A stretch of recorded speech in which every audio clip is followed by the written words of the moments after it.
Bueno, ¿qué relación hay entre Harry Potter y el Cáliz de Fuego y Karl Marx? Bueno, en este libro se habla sobre los elfos domésticos. Bueno, los elfos domésticos son criaturas mágicas que básicamente se usan para la esclavitud. Es decir, las personas o los magos pudientes suelen tener elfos en aras de que los elfos les sirvan. Hermione es la pionera en cuestionar ese servilismo, o digamos que es la primera en cuestionar la esclavitud de los elfos domésticos. Hermione comienza a crear una organización que se llama PEDO, pero por sus siglas quiere decir Plataforma Élfica de la Defensa de los Derechos de los Obreros, una organización en aras de defender los derechos de los elfos domésticos. Sin embargo, cuando Hermione quiere crear esta organización, comienza a intentar reclutar a gente para que se unan a su organización, pero hasta sus propios amigos, Ron y Harry, le dan la espalda. Esto se debe a que ellos consideran que, y no solo ellos, digamos que todos los demás alumnos a los que Hermione intenta reclutar, e incluso también a los maestros como Hagrid, Hermione intenta reclutar a Hagrid en su organización, y pues todos le dicen a ella exactamente lo mismo. Le dicen: los elfos, la naturaleza de los elfos domésticos es ser esclavos.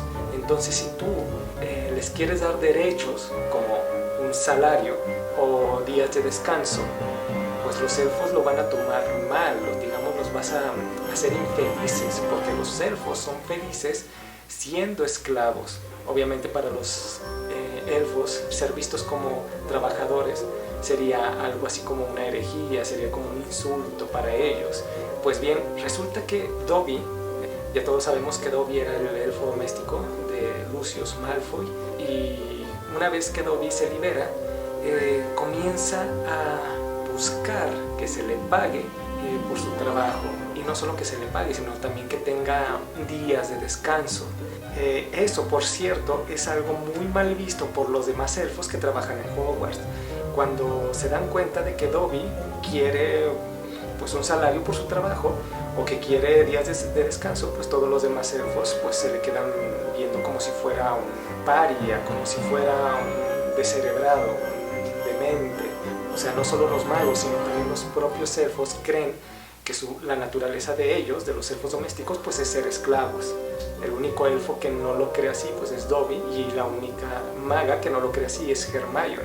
Digamos que son los disidentes o los rebeldes, los revolucionarios que están en contra de esa tradición, ¿no?, de la esclavitud. Por cierto, este libro me acordó mucho de la película Django. En esa película de Tarantino pues hay un protagonista afroamericano en los tiempos de la esclavitud, y dicho protagonista, llamado Django, pues digamos que es un hombre libre, y llega a un campo de plantación, llega cabalgando como un hombre libre. Entonces todos los demás afroamericanos se le quedan viendo con extrañeza, y uno de ellos, que era el mayordomo del terrateniente, como quien dice, cuestiona el por qué hay un afroamericano cabalgando como hombre libre, como si fuera un noble. Entonces eso le extraña al mayordomo, que cuestiona y se encoleriza por la libertad de ese afroamericano llamado Django, del protagonista de esa película. A mí la situación de los elfos domésticos me pareció muy similar a esa película de Django, porque todo mundo cree que la naturaleza de los elfos es ser esclavos, como en otros tiempos se creía de manera absurda que la naturaleza de las personas con una piel más oscura era ser esclavos. Incluso también para los propios esclavos afroamericanos eso era su naturaleza, porque cuestionaban pues a un afroamericano que era libre. Por eso también esa película es muy ilustrativa con respecto a lo que ocurre en Harry Potter y el Cáliz de Fuego. Ahora, ¿qué tiene que ver esto con Karl Marx? Obviamente Karl Marx es de los primeros que también cuestionan, el servilismo que hace el burgués hacia el proletariado.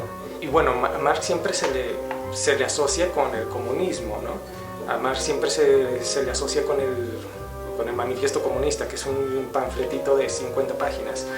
Pero pues este libro es una de sus obras de su edad más temprana y más inmadura.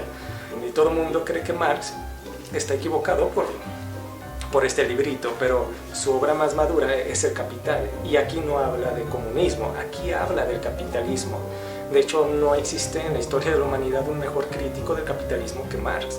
Pero bueno, la mayoría de la gente, en lugar de leer estos 3 libros súper gruesos, que es El Capital, pues prefiere leer nomás el Manifiesto Comunista, que es un panfletito de 50 páginas, y juzgar a Marx con base en esa obra, lo cual, pues bueno, yo les recomiendo mejor que lean El Capital para saber más o menos de qué va el pensamiento verdaderamente de Marx. El verdadero pensamiento de Marx no es el comunismo, es realmente el capitalismo. Él cuestiona y critica el capitalismo, es decir, eso más que nada es su más grande obra. Igual que Hermione al criticar o cuestionar el esclavismo de los elfos domésticos. De hecho, en El Capital, tú si lo lees, pues te puedes dar cuenta que Marx señala y condena muchas injusticias que ocurren en las fábricas, en las industrias. Marx acusa a muchos burgueses de no darle un horario de trabajo a sus obreros, porque no sé si sabías, pero el capitalismo de los tiempos de Marx para nada son como los de nosotros, como el capitalismo de estos tiempos. En los tiempos de Marx, muchas fábricas no le daban un horario a los obreros, incluso el obrero tenía que vivir dentro de la fábrica y las máquinas tenían que seguir funcionando para producir y producir y producir más. No se le daba descanso al obrero. El obrero dormía cuando podía y comía cuando podía, entre jornadas o entre lapsos. Eso hacía que el obrero pues estuviera, digamos, demasiado exhausto. Entonces el obrero, al estar demasiado exhausto, pues era muy proclive a sufrir accidentes con las máquinas. Esto obviamente lo denuncia Marx. También, por ejemplo, denuncia cuando a los niños, como los niños son mucho más delgados que un hombre adulto, pues a los niños se los usaba para meterlos en ciertas grietas o en ciertos espacios de las máquinas para darle mantenimiento o limpiarlas. Era muy común que las máquinas atraparan a los niños y los cercenaran, es decir, era una carnicería total. No se le daba descanso a los trabajadores, y al no dárseles descanso, pues ellos eran muy proclives a tener accidentes. Obviamente la paga era muy paupérrima, no había obviamente vacaciones, ni mucho menos vamos a hablar de seguros médicos, etc. Lo mismo con las mujeres. Marx también habla y denuncia casos de fábricas textiles, donde las mujeres que trabajaban en dichas fábricas, pues todos los químicos, todo, digamos, el polvo de las telas, pues todo eso lo respiraban las mujeres. Entonces no había mujer que fuera trabajadora de estos lugares, de estas fábricas, y que llegara hasta una edad adulta, porque todo eso que respiraban pues obviamente les daba diversas enfermedades respiratorias. Entonces todo eso lo denuncia Marx. De hecho, Marx es de los filósofos más importantes en la historia de la humanidad, simplemente porque su obra y es uno de los baluartes por los cuales los trabajadores exigen sus derechos.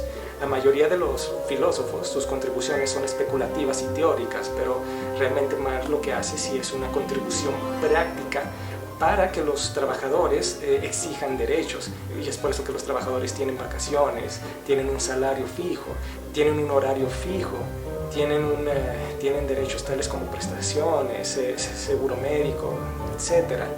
Marx es uno de los grandes pioneros para que los trabajadores luchen por sus derechos. Bueno, pues obviamente Hermione es la primera en denunciar la injusticia que implica el que haya, bueno, en este caso un grupo de seres mágicos que sean esclavizados.